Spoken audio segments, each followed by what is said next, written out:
Gracias for staying glued as we pursue our mission of bringing you up to speed on the reasons and meanings behind the latest sports trickles from and around Cameroon.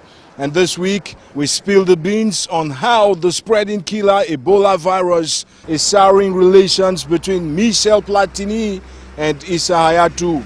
An emerging lobby for Tombi Aroko Sidiki to run for the presidency of the Cameroon Football Federation FECAFOOT. And in portrait, we feature Ndam Hassan, an emerging boxing force, unfortunately not fighting for his native Cameroon. This is Green Turf, our weekly platform with critical appraisals of sports occurrences with a Cameroonian connotation. That said, first things first, the icebreakers.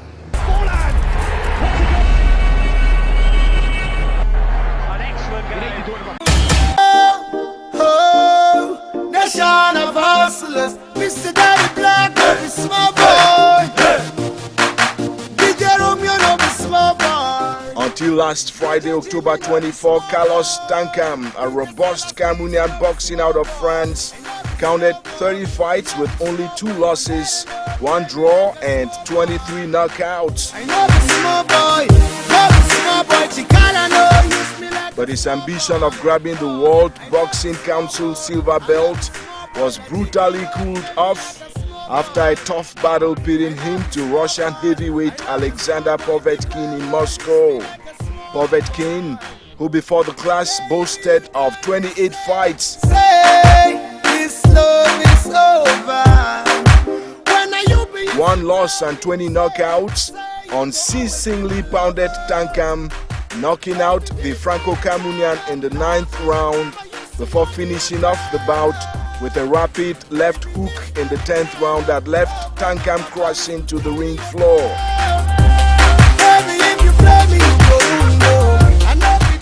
Povetkin, a former World Boxing Association heavyweight champion, is ranked number 3 by the World Boxing Council, which also rates Carlos Tankam the world's number 5.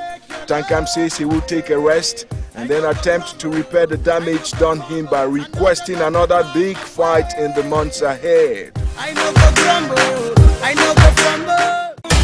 How you dey walking, anything you do, people go still talk about it. How you dey running, anywhere you see some people in this life, yeah. They go proceed. No matter how you dey running. Several individuals, including Robert Atta, Joseph Ferto, and Eboa Elame Mikado, are among the first to have publicly voiced their ambitions to race for the presidency of the Cameroon Football Federation FECAFOOT. Still talk about it. How you dey running, anywhere you see. And in prelude to the November 29 ballot, names of several potential candidates, including that of FECAFOOT Secretary General Tombi Aroko Sidiki, have only been circulated via the rumor machines. However, as the election countdown continues to narrow, clarity is steadily emerging on the identities of those folding sleeves to join the battle for the succession of flushed out and incarcerated former President Iya Mohammed. Your daddy, you go see them for so many joints in the streets. Them go. Last Thursday, October 23, a group calling itself the Mutual Association of Clubs of the Littoral Regional FECAFOOT League began drumming up support for a Tombi candidature at a news conference held in Douala. You dey walking, anything you do, go still talk about it. How you dey running, anywhere you see some people. According to the lobby led by Tombi's uncontested henchman Pierre Batamak, it is better to deal with the devil you know than the angel you don't. The campaign is spiced by a poster bearing an effigy of Tombi Aroko and supplemented by some 30 signatures from supporters who say he is so far the best man to replace Iya Mohammed. Hey, I sing too loud to make it too clear, and I believe my lyrics go make some people they shit. Meanwhile, speculations of a Tombi victory come November 29 have been making the rounds and attracting venom from a fraction of the country's sports lovers who say his election will be equivalent to a hold-up. Brother, be careful the way you live. You got to select.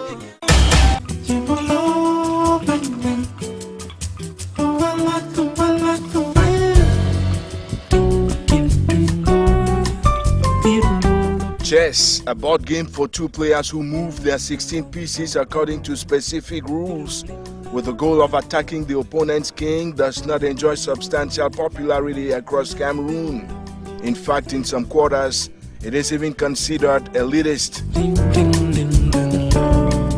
But according to Colonel Ngele Viang Michel, president of the Juvenile Cameroon Chess Federation, abridged FECADE, the game is gradually gaining expanding acceptance and winning new fans and players nationwide.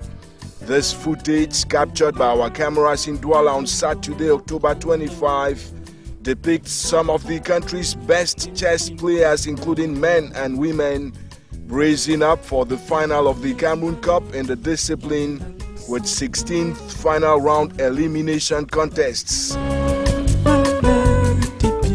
Approved only 2 years ago in 2012, the Chess Federation, which operates under the canopy of the International Chess Federation according to officials, is marking remarkable progress, with Makim Pierre having earned distinction in Siberia for beating over half of his opponents, for example. Meanwhile, from November 21 to 29, the Federation will organize a championship for Central Africa alongside a training workshop for trainers and umpires.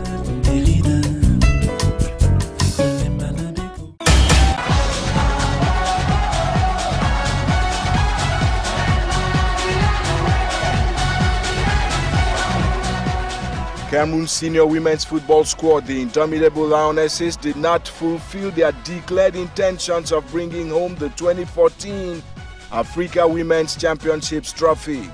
They lost the final game to favorites, the Super Falcons of Nigeria, Saturday at the Sam Nujoma Stadium in Windhoek, Namibia.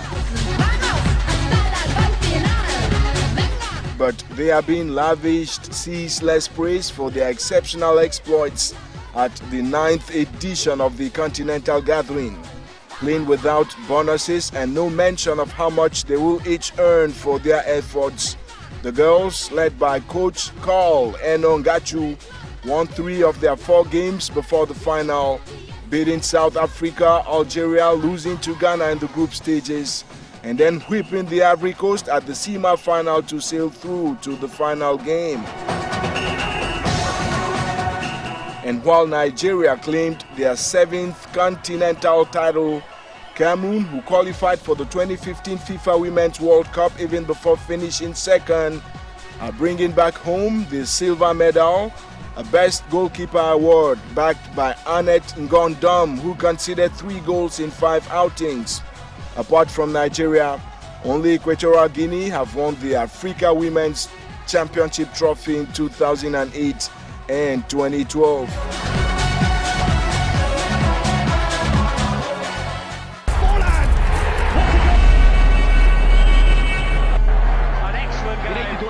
And you know what? Sports Minister Adum Garwa and Joseph Owona of the Normalization Committee, they were both in Namibia the weekend, and none of them made mention of the bonus palaver concerning the Indomitable Lionesses who returned home Monday. Hopefully, the girls will be duly remunerated for their efforts before another scandal erupts.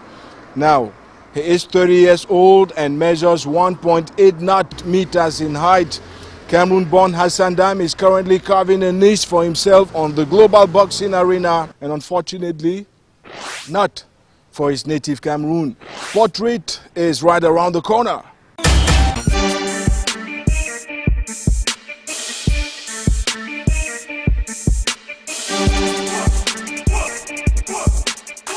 His name may not be particularly popular within the sporting realm in his native Cameroon, but Hassan Dam Jikam, currently boxing out of Saint-Denis in France and under French colors, is creating a sensation within the global boxing circles.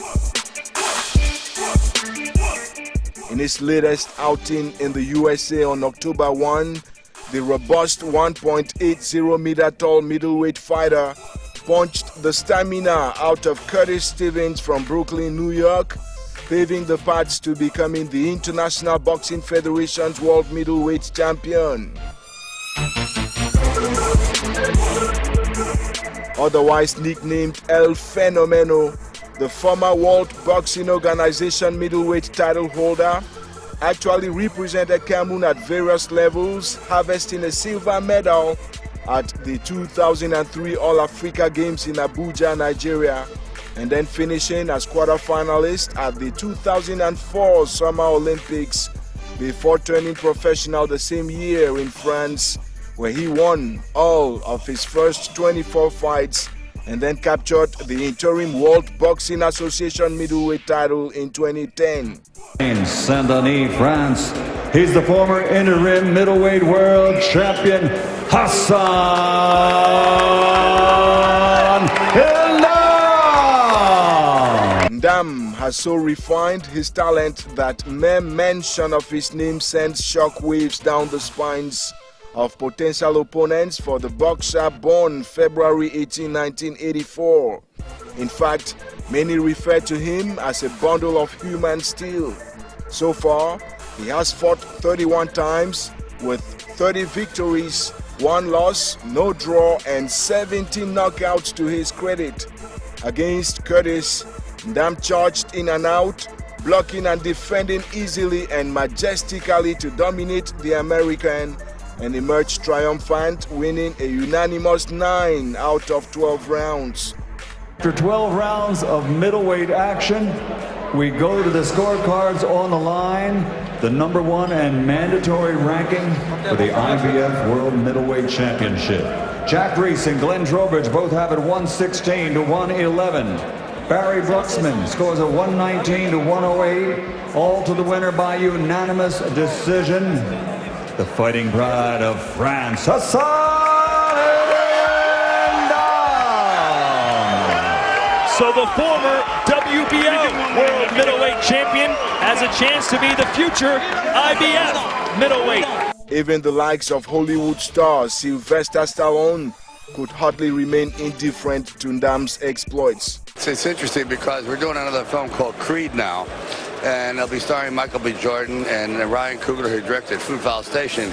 And people sometimes say it's Rocky 7. It's not. Actually, I play a smaller part in it, but we're now spending a lot of time researching fights. We'll be going to Triple G's fight pretty soon.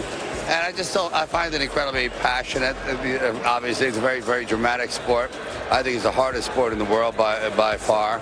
I mean, as much as we like to say, you know, hockey and this and that, there's just something about the naked brutality and also the courageousness of this, where a man's soul is really bared in front of witnesses, and there's just no excuse making. Ndam's achievements once again betrays the neglect Cameroon as a nation reserves for its athletes, most of whom are easily lured away by better training facilities and remunerations abroad. He ranks among the likes of Carlos Nestor Tankam and Sakio the Scorpion Bika, currently defending French and Australian colors. So the former WBO World Middleweight Champion has a chance to be the future IBF Middleweight World Champion.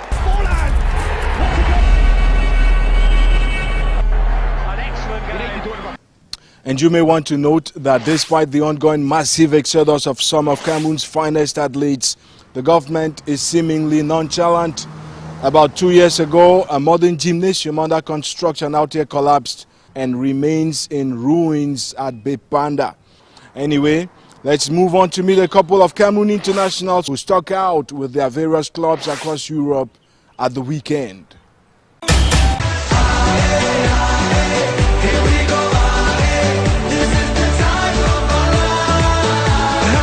Cameroon are 2 places up on FIFA's global ranking for the month of October.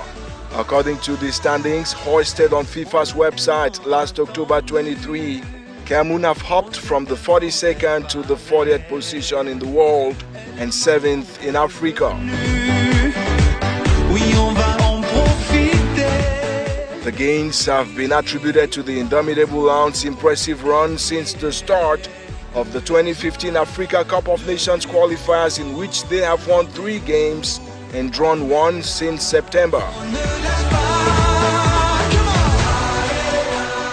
Meantime, Algeria, the first team to qualify for next year's Cup of Nations, and who are yet to lose a game since their daring performance against world champions Germany in Brazil consolidate their leadership position in Africa. Algeria have maintained first rank in Africa for the past 5 months. They surprisingly are followed by the Ivory Coast despite their 3-place slump, and then Tunisia, Cape Verde, Ghana and Egypt.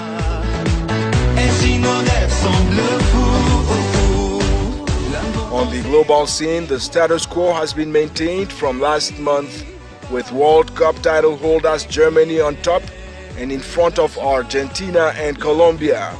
The next FIFA rankings are due release on November 27, and 1 week after the 2015 Africa Cup of Nations qualifiers grind to a halt.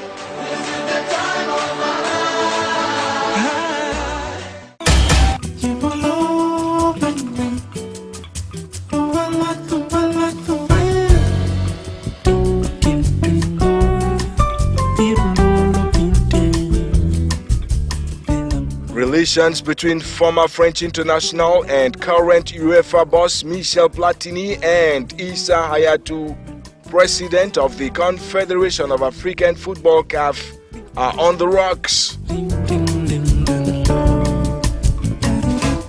Platini triggered the standoff last October 19 when he appeared on a TV talk show to vent verbal support for Morocco's request for CAF to postpone the 2015 Africa Cup of Nations as a result of the expanding killer Ebola virus disease, which according to the World Health Organization has extinguished the lives of over 4,500 people, mostly across West Africa.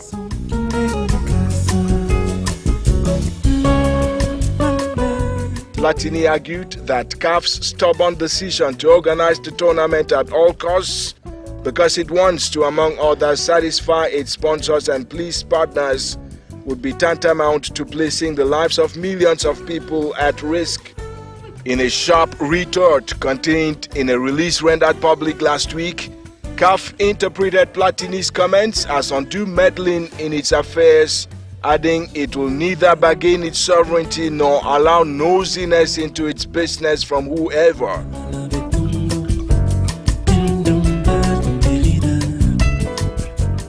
Taking its arguments further, CAF says Platini should first of all remove the plank from his eyes before pointing at the speck of dust in its own, a reference to the fact that despite the ongoing conflict that resulted in the death of some 300 people in Ukraine, the country still continues to participate in UEFA-organized competitions.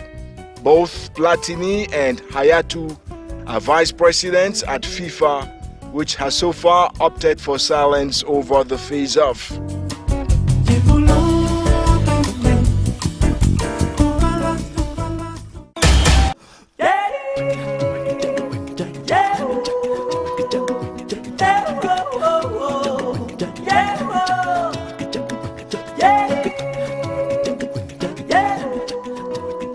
Football authorities in Ghana say the country's Olympic football squad will challenge their Cameroonian counterparts in two-legged international friendlies slated for next month.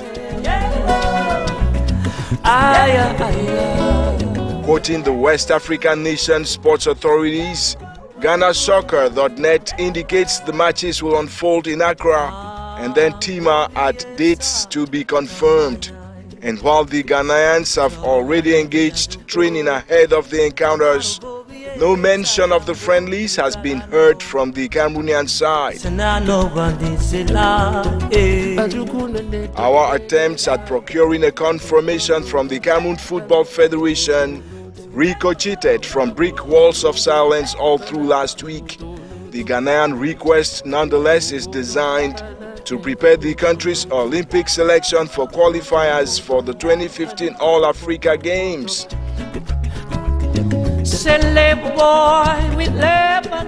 Meanwhile, the second edition of the CAF Under-23 Cup, to feature 8 teams, has been scheduled to unfold between December 5 and 19 next year in the DR Congo.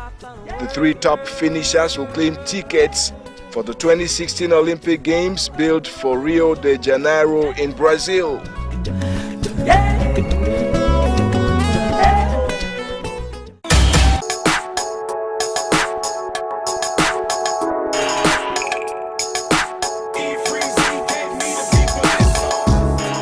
It was a blissful weekend for some Cameroonian internationals across Europe. In the Barclays English Premier League, Samuel Eto'o made a point of proving his detractors wrong by firing 2 goals in Everton's 3-1 thrashing of Burnley.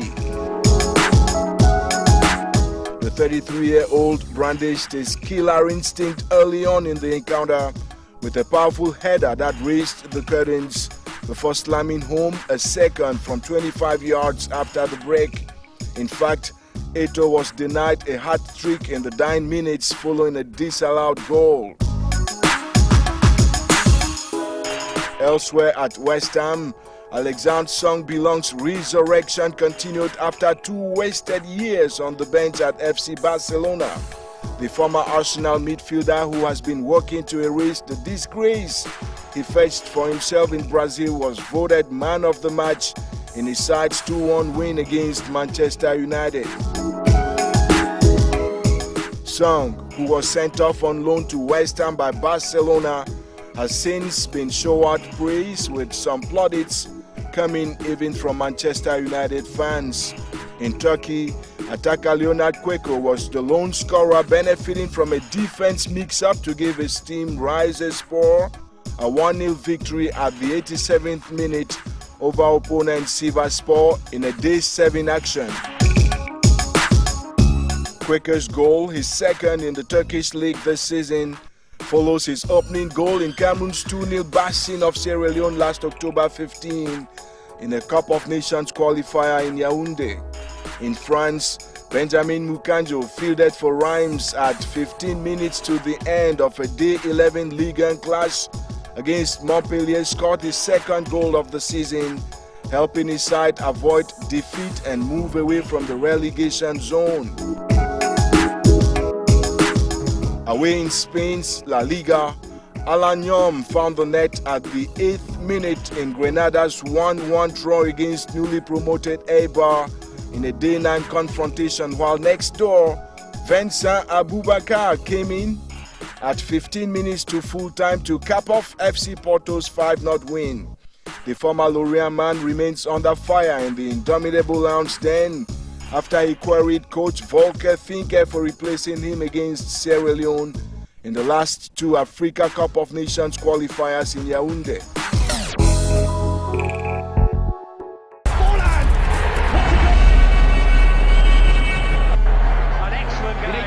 So who says Samuel Eto'o and Alexandre Song are done with? I actually read some Facebookers clamoring for President Paul Biya to intervene for their comeback into the den of the Indomitable Lions. You can join the talk by dropping us a line or two at greentuff@canal2international.net. Meanwhile, accept tons of love from producer Calvin Tikam and set locator Sergio Tachemo. Up next in Discovery, a surprise specially concocted just for you.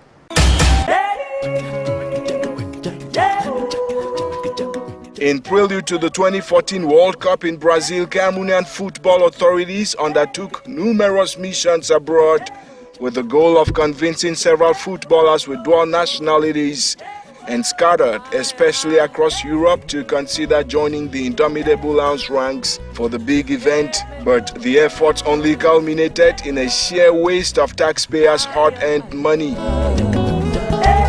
None of the targeted players has so far been persuaded, despite follow-up trips by various other officials. The targeted players include Christophe Bahebek of Paris Saint-Germain, Paul-Georges Ntep of Rennes, Axel Ngando of Auxerre, and Samuel Umtiti of Olympique Lyonnais, among others. During negotiations for them to sign up with Cameroon in early 2014, they all complained of the intriguing egocentricity, fracturing, external interference, and bonus palavers rocking the Lions' boat at the time. And behold, they were proven correct at the World Cup with Cameroon's mind-blowing underperformance. Speaking recently at a news conference in Yaoundé, coach Volker Finke reiterated hopes are not completely dashed as talks continue with the players, but admitted it may take a long time to convince the lads. But fault finders say Cameroon can well do without the dual nationals.